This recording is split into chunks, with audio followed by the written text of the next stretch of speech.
Olá! Sejam bem-vindos à segunda temporada do podcast Senta que lá vem História, projeto de extensão do Departamento de História da Universidade Federal da Paraíba.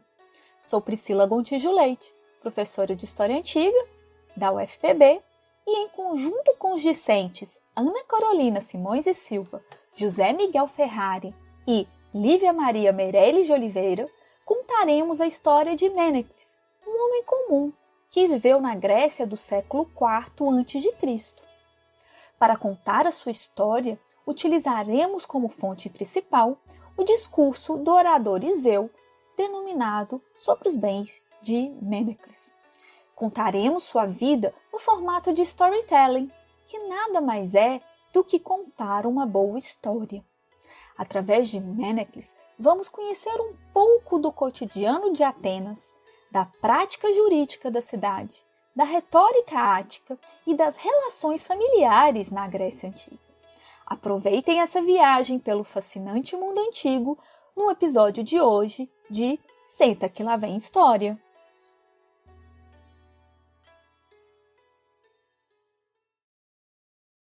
No episódio anterior, O estilo de Iseu ele está fortemente associado à crítica que Dionísio de Halicarnasso, alguns séculos depois, vai fazer. Dionísio de Halicarnasso, ele menciona que o estilo de Iseu poderia ser definido como deinos. Ela pode se referir tanto a algo terrível, quanto a algo habilidoso.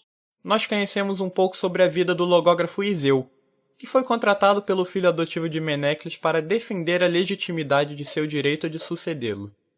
Na Atenas clássica, o principal objetivo da adoção é assegurar a continuidade do oikos, a manutenção do culto familiar, especialmente do culto aos antepassados, e o cuidado aos membros mais frágeis, principalmente os mais velhos. Por isso, não era muito comum adotar crianças e mulheres, mas sim homens adultos aptos a assumirem seus compromissos.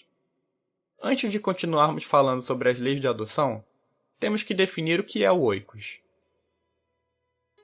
Visto que está claro que a cidade é constituída por essas partes, é necessário discorrer primeiro sobre a economia doméstica, pois toda cidade é edificada por famílias, e as partes da economia doméstica correspondem, por sua vez, aos membros da família.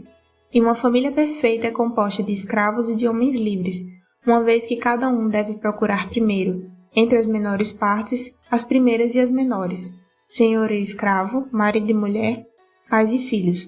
Devemos examinar a respeito dessas três primeiras partes, o que cada uma deveria ser e o que cada uma delas é. Aristóteles, Política, 1253b. O termo oikos é de difícil tradução, pois envolve uma multiplicidade semântica que corresponde a casa, propriedade e família. O termo corresponde a um sentido de espaço físico, territórios e bens móveis e imóveis, como, por exemplo, a moradia. Além disso, também apresenta um sentido abstrato, que pode representar um grupo de pessoas, sejam estas pertencentes à mesma família, ou pessoas sob a responsabilidade do Kyrios, o patriarca, como, por exemplo, mulheres, crianças, agregados, serviçais e escravos. Então a adoção garantia a continuidade do oikos, isto é, de que haveria cidadãos homens que pudessem continuar o nome da família. O processo de adoção poderia acontecer de três formas. 1. Em vida. 2. Via testamentária. Ou 3. A adoção póstuma. A legislação sobre a adoção data de Solon, um importante legislador ateniense do período arcaico, e focava em garantir o direito do cidadão, desde que este não estivesse com seu discernimento alterado, seja por causa de doenças, coerções ou até mesmo pela sedução de uma mulher, que é o ponto principal da acusação que estaremos relatando ao longo desse podcast. Lei sobre testamentos. Com exceção daqueles que foram adotados quando Solon assumiu sua magistratura e que, portanto, ficaram inaptos para reclamar uma herança ou renunciar a ela, qualquer homem terá direito de dispor de sua propriedade por via de testamento e de acordo com seus desejos. Se não tiver filhos legítimos de sexo masculino, a menos que sua mente tenha sido incapacitada por loucura, velhice, drogas ou doença, ou a menos que ele esteja sob a influência de uma mulher ou sob coação, ou tenha sido privado de sua liberdade. Demóstenes 56:14. Para provar que a adoção se deu nos termos corretos segundo a legislação soloniana, Iseu tenta persuadir o júri apelando de diversas formas, dentre elas, a apresentação de testemunhos e demonstração da lei de Solon. Como era lícito a Mênecles adotar o filho que desejava, a própria lei vos mostra. Como ele adotou, porém, acabaram de vos testemunhar os membros das fratrias, dos dêmoi e das confrarias. A testemunha, cidadãos, por ter dito a verdade, nos demonstrou tudo de maneira tão clara que nossos adversários não poderiam objeitar qualquer argumento contra essa adoção. Iseu sobre a herança de Mênecles, parágrafo 13. Para falar um pouco mais sobre as leis de Solon e sua importância no processo que estamos abordando, convidamos a professora Ana Lúcia Curado, da Universidade do Minho, para conversar conosco sobre este tópico. Então, porque a lei de Solon exatamente refere que se não houver descendência masculina, na verdade, se não houver descendência masculina legítima, que era possível adotar. Ora, nós sabemos que neste discurso particular, particularmente, o que está em causa é também a legitimidade da adoção, naturalmente, não é? E por isso é que eu estou a fazer essa referência. Ora, a verdade é que, não havendo, quando se deu o segundo casamento, precisamente, de Mênecles, não houve filhos, não é verdade?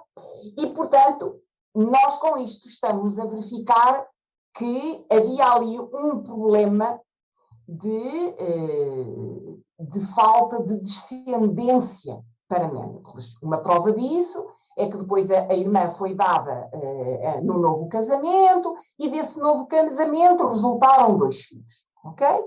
Portanto, significa que quem não conseguia, e porque já íamos num segundo casamento, na verdade, de Mênecles, quem não conseguia descendência, tinha razões, sobretudo, eram razões alegadas particularmente do lado masculino. Poderia-se justificar que o lado masculino é que era infértil. E, portanto, poderia-se imaginar, e é isso que o acusador vai tentar, é que teria sido a segunda mulher de Mênecles a tentar seduzir o marido a adotar um dos irmãos.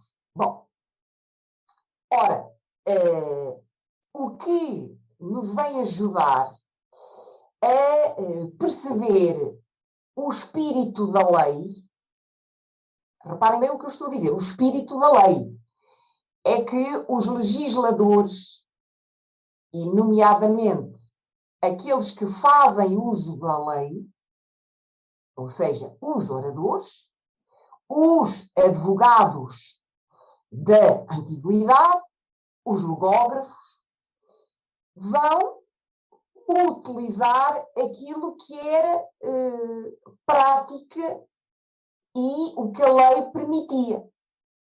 Ora, já estava, e por isso é que, enfim, depois o nosso orador vai referir, é que a sedução feminina poderia ser uma condição para que aquela adoção se tivesse concretizado. Ou seja, com isto eu estou a dizer que há uma aura assente na sociedade, mas está estipulada na lei de que a mulher é um ser por natureza sedutor, ou seja, capaz de fazer toldar o espírito masculino, ou seja, ela é capaz de contornar o discernimento racional de um homem. Ou seja, tudo aquilo que eu há pouco, inicialmente na nossa conversa, vos estava a dizer, de que a sociedade do século V e IV é, sobretudo, uma sociedade que vai preparando uma organização com várias vertentes, na verdade, com base na razão humana, muito racional, muito organizada, portanto, em vários campos.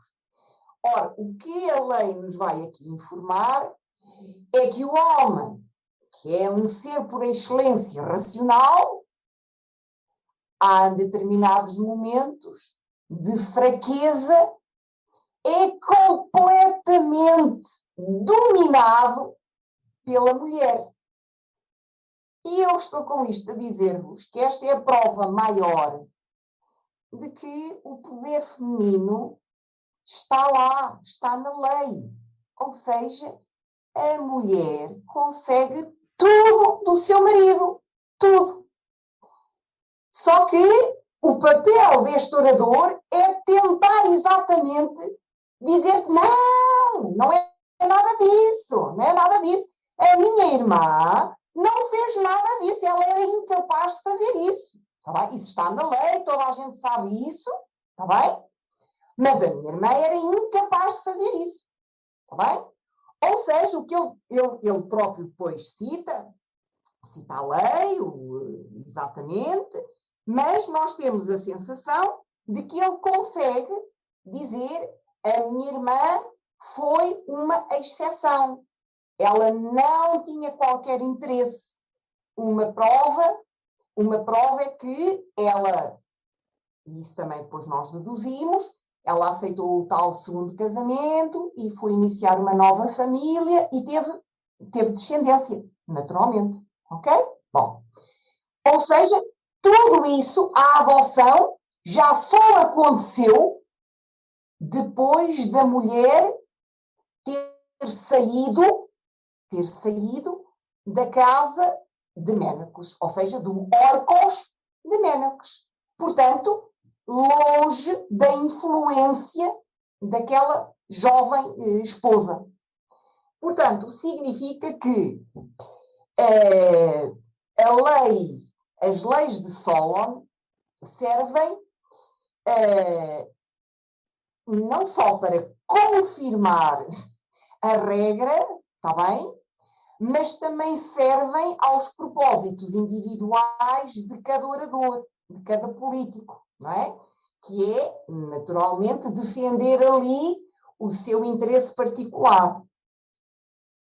Outra estratégia de Iseu era caracterizar negativamente os adversários de seu cliente, no caso, o irmão de Menecles, que juntamente com seu filho reivindica a posse legítima dos bens do falecido.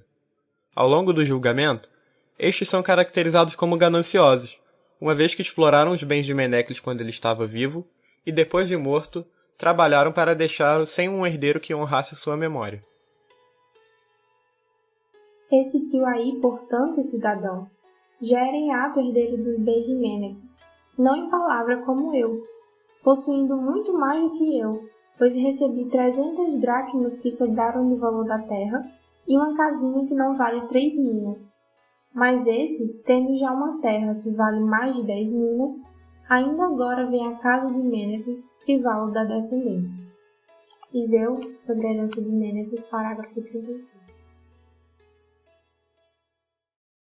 Portanto, um dos elementos centrais na persuasão de Iseu é a construção do ethos, ou seja, o caráter dos envolvidos.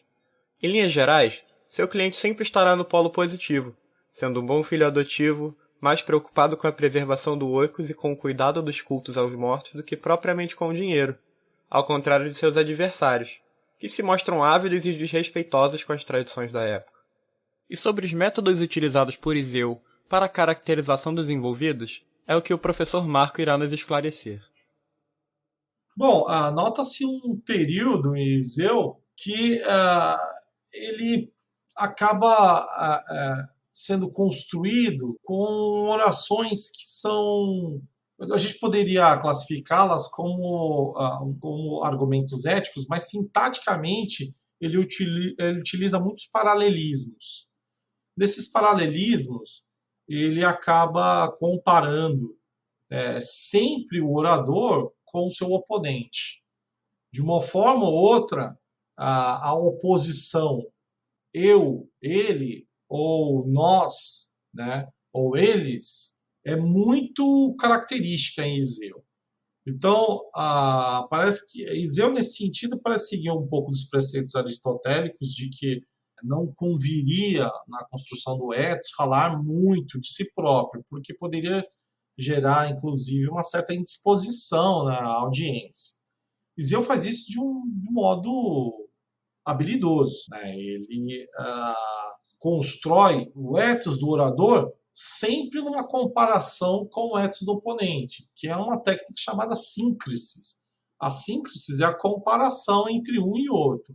Então, o ethos não é preparado pelo orador de uma forma absoluta, né? Solta. Tá? Ele é sempre preparado em relação ao caráter do oponente. Isso faz com que não pareça esse orador, né, o cliente, melhor dizendo assim, não parece ser alguém arrogante, ou que tente valorizar o seu ethos a todo momento, gerando assim certa desconfiança na audiência. O Iseu é bem habilidoso a ponto de, por vezes, não percebemos que ele está fazendo uma construção de ethos, né? A técnica da diabolé, que é, como eu disse aqui, tentar construir o ethos do oponente com valores negativos para a audiência, ela é constantemente empregada em Iseu, principalmente quando falta em Iseu certas provas ou certo tipo de argumentação decorrente de uma prova não técnica. Então é interessante que Iseu, quando está em uma situação em que lhe faltam provas objetivas para serem aduzidas ao discurso, ele vai para a argumentação ética. Então, a partir de um ponto, ele continua desenvolvendo a sua argumentação e vai levando para essa argumentação ética a ponto de tentar causar, isso é muito próprio do Iseu, né? Ele faz muitas perguntas retóricas, fala muito também com o júri, então ele tenta a todo momento fazer com que esse ponto fulcral do seu argumento também tenha contornos aí afetivos. Então ele brinca bastante com o ethos do seu oponente. Basicamente, percebe-se isso na falta de provas, né, não técnicas. Então, quando o Iseu não tem provas técnicas, ele utiliza muito. Quando ele não tem provas técnicas, ele prefere utilizar uma argumentação em torno do afetivo, que poderia ser mais ou menos encadeada da seguinte forma. Ele parte de alguns argumentos lógicos, adentra um pouco o espaço do ethos, principalmente na questão da diabolé, e termina com certos tipos de insinuações, perguntas feitas para a audiência para que isso gere um certo desconforto, né? E o julgamento e obviamente esse julgamento da audiência, que são também os juízes, né? Acaba lhe favorecendo. Basicamente, eu vejo dessa forma o modo como Iseu argumenta e constrói essas formas argumentativas. De acordo com o irmão de Menecles, a adoção se deu sob a influência de sua segunda esposa, que era irmã do adotado que protagoniza o caso e com quem Menecles foi casado por pouco mais de 2 anos. De fato, logo após a separação, já idoso e sem filhos, Menecles decide adotar um dos irmãos de sua ex-esposa, como mostra o trecho a seguir. Assim, ele não encontrava ninguém mais familiar do que nós. Comentava então isso conosco, e já que lhe coube o destino de nossa irmã não ter gerado nenhum filho dele, disse que lhe parecia bom adotar um filho do mesmo Oikos, donde naturalmente já havia desejado ter tido filhos. Desejo, disse, adotar um dos dois, que lhe pareça melhor. Nosso irmão, depois de escutar isso, louvou suas palavras e disse que na idade e na solidão em que se encontrava, precisaria de alguém para cuidar e morar com ele. Acontece, disse, que eu moro longe, como tu sabes, mas meu irmão aqui, falando de mim, cuidará das suas e das minhas coisas, se desejares adotá-lo. E Mênecles disse que ele falou bonito. Desse modo, adotou-me. Iseu, sob a herança de Mênecles, parágrafos 11 e 12. Desse modo, a adoção se deu em vida, e o adotado cuidou de Mênecles na velhice, já que ele sobreviveu 20 anos depois da adoção.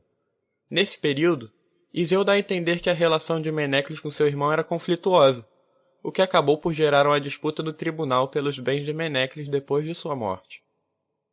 Se imaginando como parte integrante do júri, você, ouvinte, acredita que a adoção se deu de fato nos termos da lei? Por que o irmão demorou 20 anos para contestar essa adoção? Será que os demais argumentos apresentados por Iseu em defesa do adotado são argumentos válidos e persuasivos? É o que veremos nos próximos episódios. Para produzir esse episódio, usamos como fonte as seguintes obras: Sobre os bens de Mênecles, de autoria de Iseu, com tradução inédita do Grupo de Estudos de Retórica e Oratória Antiga, o Rhetor. Utilizamos também o livro Mulheres em Atenas, de autoria da professora Ana Lúcia Curado, publicado em 2008 pela editora Sá da Costa. E por fim, o livro de Ilyas Arnautoglou, intitulado Leis da Grécia Antiga, publicado pela editora Odisseus no ano de 2003. Até o próximo episódio.